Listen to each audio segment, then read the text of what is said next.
Temba Bavuma याचा जन्म 17 मे 1990 रोजी दक्षिण आफ्रिकेतील केप टाऊनच्या लांगा या झोपडपट्टीत झाला.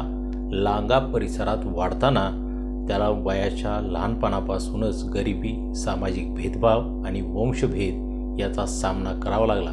क्रिकेट हे त्याच्यासाठी केवळ खेळ नव्हता, तर आयुष्य बदलण्याचं एक स्वप्न होतं. त्याच्या वडिलांनी आणि कुटुंबानं खूप कष्ट करून त्याला शिक्षण व क्रिकेटचा सराव करण्यासाठी मदत केली. छोट्याशा मैदानावर प्लास्टिकच्या बॉलनं क्रिकेट खेळत टेम्बानं आपली पहिली पावलं टाकली. शाळेत असताना त्याच्या खेळातील कौशल्यानं प्रशिक्षकाचं लक्ष वेधून घेतलं आणि पुढे त्याची निवड प्रोफेशनल क्रिकेटमध्ये झाली. पण इथूनच पुढचा प्रवास अजून खडतर होता. दक्षिण आफ्रिकेतील रंगभेद अजूनही पूर्णपणे मिटला नव्हता.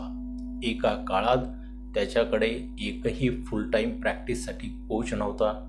आर्थिक अडचणी, समाजाकडून मिळणारा अपमान, काळा खेळाडू टेस्ट क्रिकेटमध्ये यशस्वी होऊ शकत नाही अशी टीका, हे सगळं त्याला रोज सहन करावं लागलं. पण टेम्बानं हार मानली नाही. 2014मध्ये त्याला दक्षिण आफ्रिकेच्या टेस्ट संघात स्थान मिळालं आणि पुढच्या 2 वर्षांनी 2016मध्ये इंग्लंड विरुद्ध त्यानं केपटाऊनमध्ये नाबाद 102 धावाची खेळी करत इतिहास रचला. टेस्ट क्रिकेटमध्ये शतक झळकवणारा पहिला काळा आफ्रिकन क्रिकेटपटू म्हणून त्याचं नाव स्वर्णाक्षराने कोरलं गेलं. या यशानंतर त्यानं मागं वळून पाहिलं नाही. सातत्यानं चांगला परफॉर्मन्स करत तो संघाचा महत्त्वाचा खेळाडू बनला. 2021मध्ये त्याला सर्व फॉर्मॅटसाठी दक्षिण आफ्रिकेच्या कर्णधारपदी नेमण्यात आलं. दक्षिण आफ्रिकेच्या क्रिकेटमध्ये हा ऐतिहासिक टप्पा होता.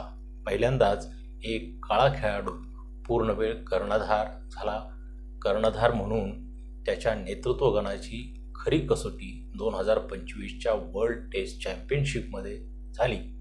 ऑस्ट्रेलिया विरुद्धच्या फायनलमध्ये तो दुखापतीनंतरही मैदानावर उतरला. दुसऱ्या डावात 66 धावा करत त्यानं एडन मार्कमसोबत 147 धावाची भागीदारी केली आणि दक्षिण आफ्रिकेला 27 वर्षांनी ICC ट्रॉफी मिळवून दिली. संपूर्ण जगानं त्याच्या या धैर्याला सलाम केला. आज टेम्बा बावुमा केवळ एक यशस्वी कर्णधार नाही, तर लाखो तरुणांसाठी तो एक प्रेरणा आहे. संघर्षातून यशाकडे नेणारा जिवंत आदर्श आहे. तर मित्रांनो, अशी ही टेम्बा बावुमाची एक कहाणी, जीवन प्रवास होता. याबद्दल तुम्हाला काय वाटतं ते कमेंट करून जरूर सांगा.